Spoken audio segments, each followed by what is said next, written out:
Então, Igor, boa tarde. Tudo que eu queria te falar sobre o nosso plano a nossa ementa da nossa base tecnológica de projetos elétricos, como eu te expliquei mais cedo.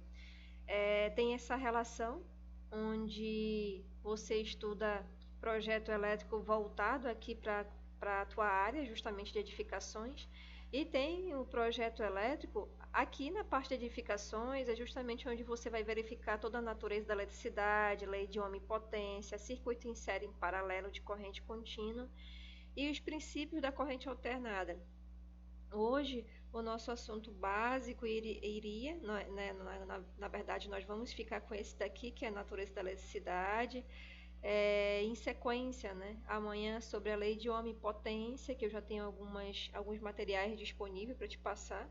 Circuito em série em paralelo na quarta-feira e segunda-feira os princípios de corrente alternada. Quando nós terminarmos isso daqui, toda essa parte teórica, nós iremos começar a desenvolver a parte do projeto elétrico mesmo aplicado à eletrotécnica. Então, esse é o seu, tá? O teu assunto. De projetos elétricos voltado para a área de eletrotécnica, eu tenho essa pasta aqui disponível, onde eu vou estar te passando também a apresentação da disciplina, que é a mesma coisa, mas nós vamos enfatizar o projeto elétrico propriamente dito. Apresentação pessoal, sempre quando o professor inicia um módulo, é de fundamental importância fazer a apresentação pessoal. Então, eu sou a professora Carmen Santos. Nos comunicamos várias vezes pelo WhatsApp e eu não achei interessante apresentar, porque só para um aluno, né? Mas aqui está a minha formação, a parte da minha pós-graduação também. E no mais, a terceira página aqui do PowerPoint está dizendo sobre os conteúdos que serão abordados. Geralmente, em projetos elétricos, eu vou estar te passando essa aqui. Então, eu quero me aprofundar mais ainda com você nessa parte de projeto elétrico. Foi ministrado esse curso em 80 horas, ainda não sei, eu vou me informar com a coordenação se realmente é 60 ou é 80. Eu vou estar me informando com ele, aí qualquer coisa eu te passo o retorno. Mas dentro de projetos elétricos mesmo, propriamente, que é a partir da outra semana que nós iremos estudar, tem os elementos de projetos, a parte da introdução, a planta situação, planta baixa. Eu tenho que, primeiramente, o que, que eu preciso para iniciar um projeto? Toda a disponibilidade das plantas, eles têm que me fornecerem.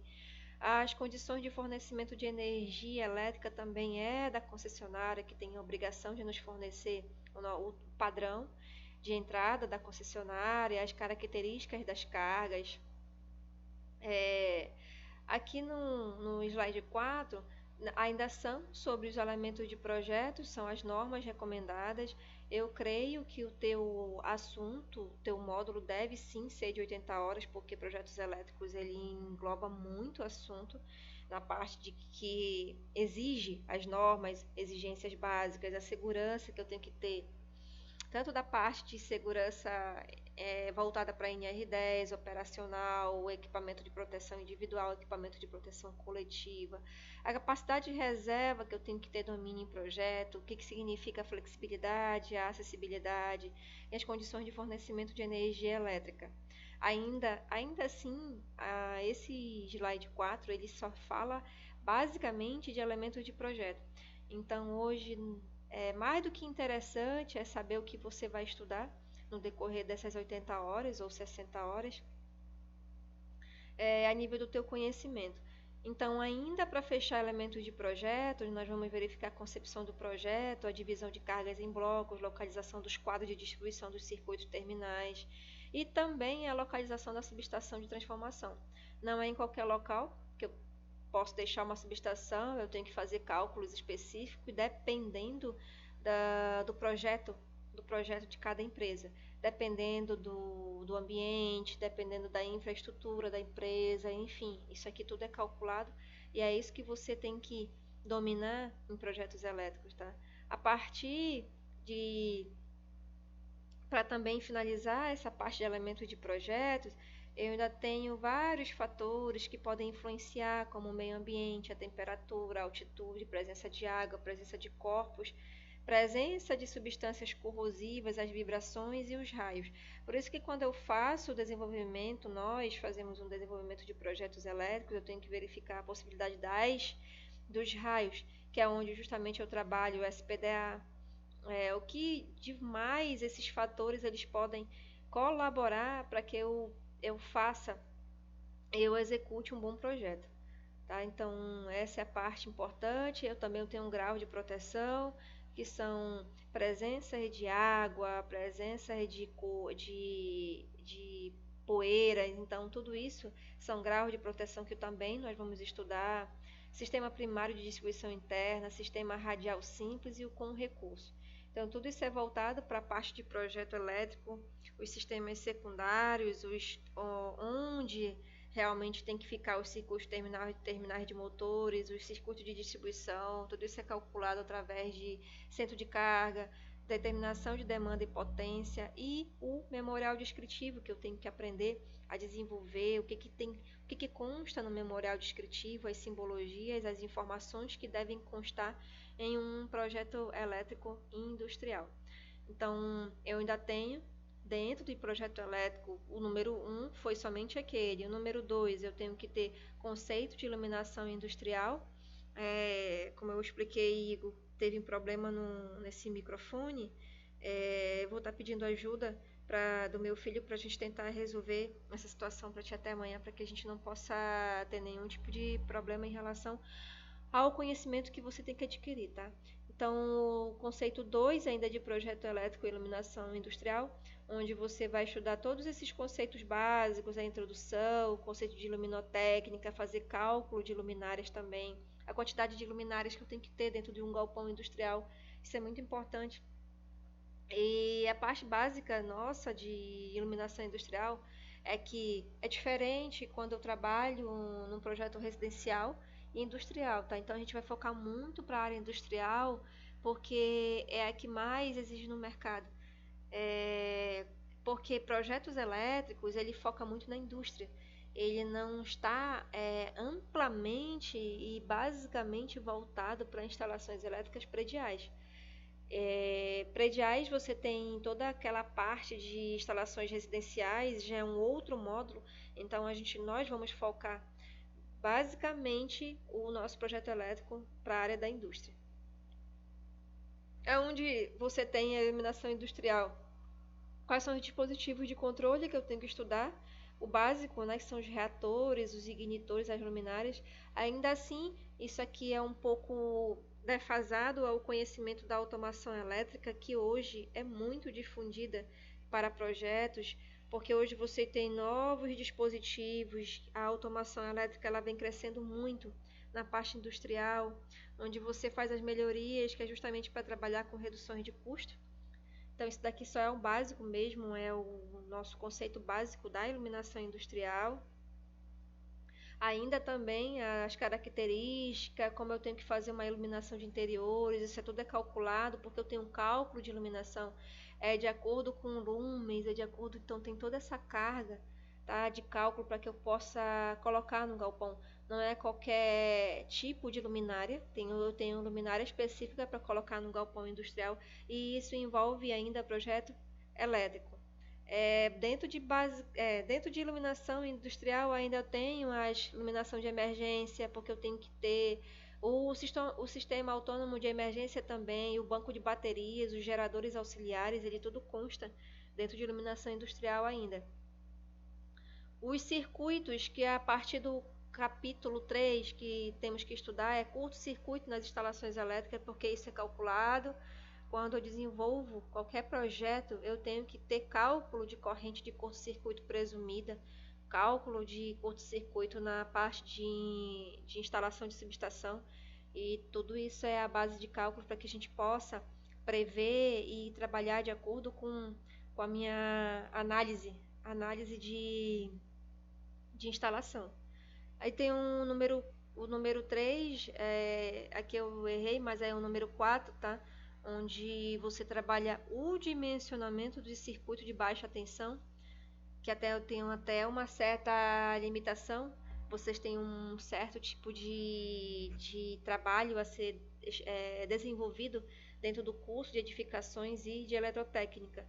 Então, esse dimensionamento de circuito de baixa tensão é onde eu consigo aprender o dimensionamento dos alimentadores, eu tenho que aprender a calcular o dimensionamento, os tipos de linhas, as seções mínimas dos condutores, as correntes de projeto, tudo isso são cálculos, tá? Específicos, Igor, que eu possa desenvolver, porque tudo isso é necessário, onde eu tenho que fazer o critério também de queda de tensão admissível, tudo isso é parte calculada para que eu consiga entregar um bom projeto industrial. Então a gente vai nós vamos estar estudando tudo isso, por isso que eu acho mais interessante ficarmos pelo MIT, porque você vai ter um conhecimento muito mais aprofundado e muito mais dinâmico, posso dizer assim.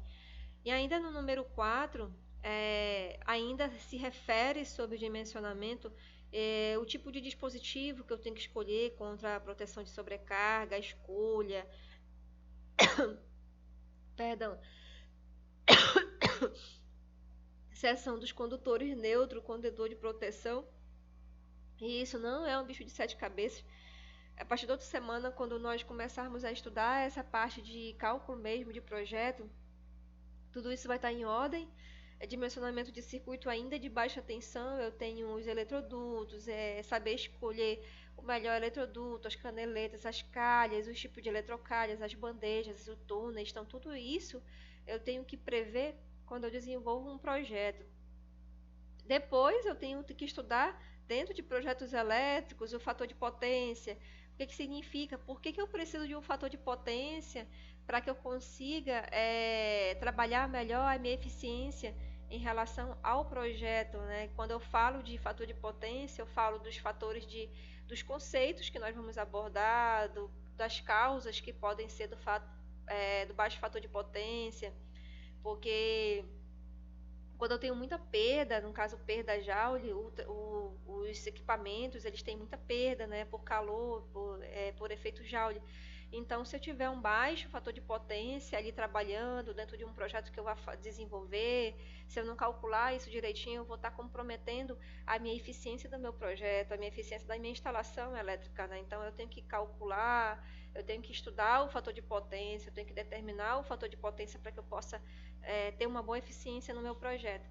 Da mesma forma onde eu ainda estudo esse fator, as formas como eu faço a correção desse fator de potência, a modificação, as instalações dos motores síncronos, né? Porque eu tenho que ter um domínio de que tipo de motor eu tenho que instalar no meu projeto, porque muitas vezes quando eu desenvolvo um projeto, eu pego a análise de um galpão somente somente o que eu digo assim, o galpão específico. Quando o proprietário, o cliente, ele te pede um projeto, ele quer que você desenhe, que você calcule do início ao fim tudo isso aqui que eu estou explicando.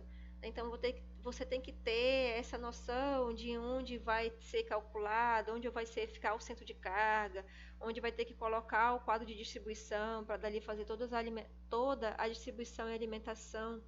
E da partir daí você vai distribuir para os painéis de controle de luminária, dos painéis do controle de. Então isso é um cálculo isso são cálculos muito específicos, tá? Então essa parte de instalação de motores também, ela envolve projetos, a instalação da capacidade, né? No caso dos capacitores de derivação, dos bancos de capacitores. Eu tenho que ter noção de aterramento dentro de projetos elétricos, porque o que eu posso estar sujeito ali quando eu estiver desenvolvendo, os tipos de aterramento para que eu possa proteger da tensão de toque, tensão de passo, o aterramento dos equipamentos, como é que eu tenho que fazer o elemento de uma malha de terra, a resistência de um aterramento também. Então eu tenho que estudar aterramento, eu tenho que entender como eu desenvolvo um SPDA, que eu tenho que fazer uma análise da malha do solo, a resistividade do solo, o método de Werner, os fatores que influenciam, né, toda essa resistividade do solo, como eu tenho que calcular a malha de terra, a seção mínima de um condutor para que eu possa desenvolver um projeto elétrico, o número de condutores, o comprimento do condutor, ainda envolve a parte de aterramento. E o outro, que é mais importante, que é um dos mais importantes e creio que seja quase o último, é justamente o projeto de subestação do consumidor. Porque eu quero que você entenda que a nossa base para início de projeto elétrico é eletricidade. Então hoje só ficará o assunto de conceitos de eletricidade, de cargas elétricas, cargas eletrostáticas, da finalidade da teoria da eletricidade. Mas, como eu expliquei, tudo isso aqui eu vou estar te passando no decorrer da semana. Os projetos também da subestação do consumidor, o que eu tenho que fazer para implementar um projeto e sempre focado no memorial descritivo. O ramal, o tipo de subestação, a subestação interior, exterior, a parte da emergência e, além de tudo, a eficiência energética que eu tenho que desenvolver dentro de um projeto, né? A SPDA também, ele consta porque eu tenho que ter noção do sistema de proteção de descargas contra as descargas atmosféricas, onde eu tenho que estudar o solo. Aí vem por que o aterramento é de fundamental importância, porque eu tenho que estudar a resistividade do solo para fazer um bom cálculo de SPDA, para fazer um bom SPDA.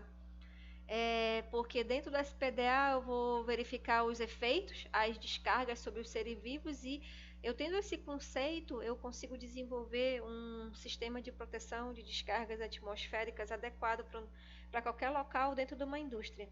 E ainda com o SPDA, quais são as necessidades de proteção que eu tenho, todos os tipos de frequência, o método de Franklin. Hoje em dia temos outros tipos mais desenvolvidos de sistemas de proteção de descargas atmosféricas. Esses daqui são os básicos, tá? Tanto de Franklin quanto de Faraday, que é a gaiola de Faraday. Quando a gente fala de Faraday, ou então condutores de malha de terra, basicamente é o que mais é utilizado no Brasil. Mas, como eu expliquei, a parte de projetos elétricos ela está sendo muito desenvolvida na parte de automação elétrica. Então, tudo que você vê hoje de projeto, de subestação, de SPDA, eles estão tudo automatizado, tá? Estão cada vez melhores aí, gerando mais eficiência para a gente, tá bom? Todo o sistema de proteção, como é que você tem que instalar um SPDA, um captor, um condutor e um sistema de aterramento também. E as centrais elétricas, que são as usinas nucleares, hidrelétricas, termoelétricas, como eu faço uma transmissão, distribuição. Aí sim, dentro desse assunto de centrais elétricas, eu vou estar verificando toda a possibilidade, como é que transforma através das centrais elétricas que vem alternada, que vem alta tensão, de onde sai toda essa distribuição, para que eu consiga chegar na parte da casa do nosso casa do cliente, né, que eu digo assim, o nosso consumidor, que é onde transforma a 220 ou 127, e aí como é que eu transformo esse 220 para a corrente contínua, né? Então tudo isso nós vamos estar estudando. Essa é a apresentação básica e tem muita coisa ainda a ser abordada e praticamente esse é o essencial.